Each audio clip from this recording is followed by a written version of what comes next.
안녕하세요. 저는 사람과 소통하는 동물 앵무새를 주제로 한 윤재희입니다. 혹시 여러분은 앵무새에 대해 아시나요? 네. 제가 앵무새로 주제를 정하게 된 계기는 제가 앵무새에게 관심이 없었던 시절 저는 저와 소통을 할 수 있고 교감을 할 수 있는 반려동물을 키우기를 원했습니다. 그래서 저는 엄마에게 강아지를 키우고 싶다고 이야기한 적도 많았고 그때 저는 우리 가족 모두가 사랑해 줄 수 있고 좋아하는 동물을 고민하고 있을 때 앵무새를 떠올리게 되었습니다. 예전에 앵무새 카페에 몇 번 방문한 적도 있었고 아예 관심이 없었던 동물은 아니기 때문입니다. 저는 그렇게 7학년 겨울방학 아빠 회사의 지인분을 통해 앵무새를 입양하게 되었습니다. 이름은 코코이고 능동적인 앵무새의 성향을 가진 친구입니다. 지금은 저희 집에서 밝은 모습으로 활기를 채워주고 있는 앵무새입니다. 저는 이렇게 한 동물을 키우게 된 사람으로서 더 전문적으로 알고 키우고 싶었고 그래서 저는 앵무새로 주제를 정하게 되었습니다. 하지만 앵무새라고만 하면 주제의 폭이 너무 넓었고 그래서 저는 앵무새의 가장 큰 특징인 음성기관에 대해 주제를 잡기로 했습니다. 하지만 막상 시작했을 때는 기관에 대한 연구는 미루고 제가 구한 자료에 있는 내용들을 옮기기에 바빴습니다. 그렇게 기관에 대한 연구가 희미해지던 중 제가 그 자료를 통해 알 수 있었던 것은 앵무새의 성격과 심리, 몸의 구조 등이 있었는데요. 그중 제가 여러분들께 가장 알려드리고 싶은 것은 앵무새의 성격입니다. 앵무새들은 각각의 다양한 종류의 성격을 가지고 있지만 크게 두 가지로 나뉘는데요. 바로 능동적인 앵무새와 수동적인 앵무새입니다. 능동적인 앵무새는 사람을 좋아하고 활발한 성격에 끼가 많으며 사람이 본인 앞에 보이기만 해도 시선을 끌기 위해 반응을 보입니다. 반면 수동적인 앵무새는 얌전하고 애교가 많은 성격에 사람이 본인에게 다가와 의식적인 행동을 하지 않는 한 반응을 보이지 않습니다. 저는 이렇게 앵무새의 성격에 대해 알아보고 나서 앵무새의 기본적인 기관 중 하나인 눈에 대해 알아보았는데요. 앵무새들 중에는 눈에 색소가 없어서 눈이 빨갛게 보이는 경우가 있습니다. 그것을 루티노와 알비노라고 이야기하는데요.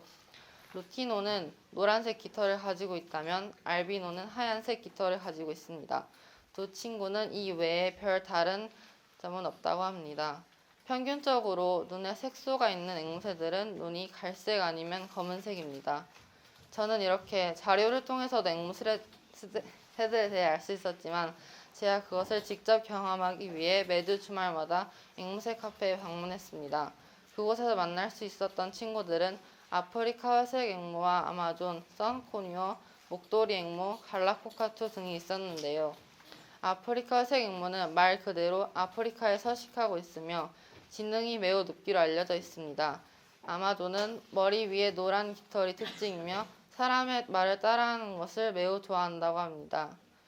갈라코카투는 오스트레일리아에 서식하고 있으며 사람을 매우 좋아해서 스킨십을 좋아하지만 반면 나무의 껍질을 벗겨 나무의 생명을 앗아갈 만큼 부리의 힘이 강하다고 합니다.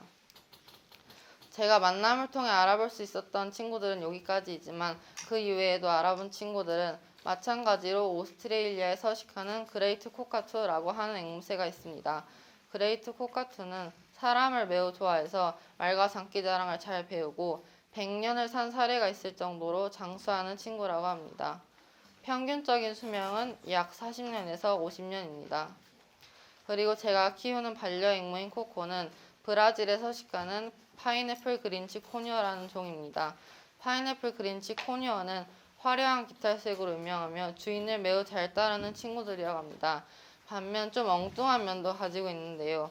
평균적으로 앵무새들은 앉아서 잠을 잔다면 코니어는 가끔씩 사람이 잠을 자듯 벌러덩 뒤집어져서 잠을 자는 경우가 있습니다. 저희 코코도 마찬가지로 그럴 때가 있습니다. 저는 이렇게 앵무새들과 소통하면서 다시 한번 앵무새는 어떻게 사람의 말을 따라할까? 라는 질문을 하게 되었습니다. 그렇게 미뤄두었던 기관 연구가 시작되었습니다. 대부분의 많은 사람들이 앵무새와 사람의 기관은 같다라고 알고 계시는데요. 그것은 좀 잘못된 사실입니다.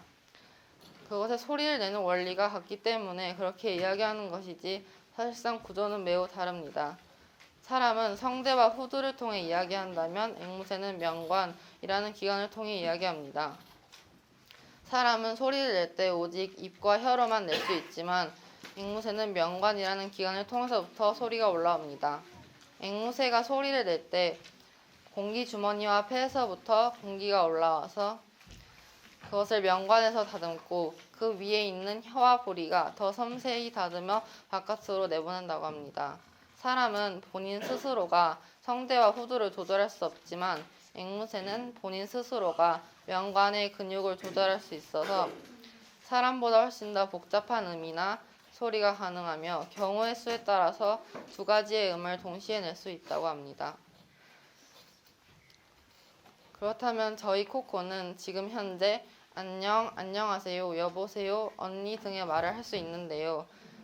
사용하는 때는 보통 새장에서 꺼내두지 않을 때, 본인이 먹고 싶은 것을 먹지 못하게 할 때 많이 이야기합니다. 저는 이렇게 앵무새들의 기관에 대해 알아보고 나서 앵무새의 지능에 대해 알아보았는데요. 평균적으로 소형 앵무는 사람의 나이로 따졌을 때 9개월 아기의 지능을 가지고 있습니다.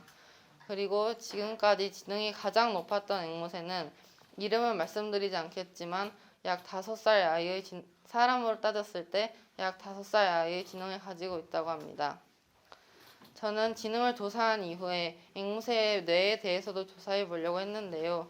원하는 자료가 나올 수 없었던 결과 그 대신 앵무새의 머리뼈에 대해 조사해 보았습니다. 앵무새는 머리뼈가 매우 얇습니다. 그래서 앵무새가 빛을 만나게 되면 머리 안에 있는 솜과체라는 뼈가 빛을 흡수하게 됩니다. 사랑 앵무는 머리뼈가 무려 1mm에서 2mm밖에 되지 않아서 약 불투명한 유리와 같이 빛을 흡수한다고 합니다. 저는 이 이후 앵무새들이 먹는 음식에 대해서도 조사해 보았는데요. 앵무새들은 주식으로 귀리와 조, 메밀, 씨앗 등을 먹으며 간식으로는 열매나 과일 등을 먹습니다. 반대로 앵무새들이 절대 먹어서는 안 되는 음식은 대표적으로 아보카도가 있는데요. 아보카도는 앵무새에게 맹독이 될 수 있는 음식이라고 합니다.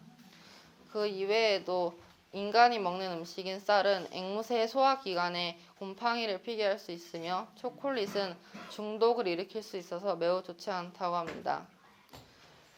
저는 이렇게 앵무새들에 대해 연구하면서 지금 저희가 환경보호 운동을 하고 있듯이 세계 곳곳의 나라에서 앵무새의 서식지가 파괴되는 것을 막고 마코라는 앵무새가 멸종되는 것을 막는 캠페인을 알게 되었는데요. 저는 이 프로젝트가 끝난 이후에도 앵무새에게 관심을 갖고 그 캠페인에 참여해 볼 생각이 있습니다. 그리고 저는 이 프로젝트를 통해서 코코의 건강을 더 자세하고 섬세히 챙겨줄 수 있게 되었고 이 프로젝트를 통해 여러 작품들을 그리고 쓰면서 저 안에 있는 끈기와 인내심이 느는 경험이었습니다. 그리고 저는 프로젝트 하기 이전 항상 무엇을 하기만 하면 되지 않을 때 포기했던 그런 습관들을 고쳐갈 수 있었던 시간이었던 것 같습니다. 지금까지 제 발표를 할 수 있도록 도와주신 모든 분들께 감사 인사를 드리며 제 발표를 마치겠습니다.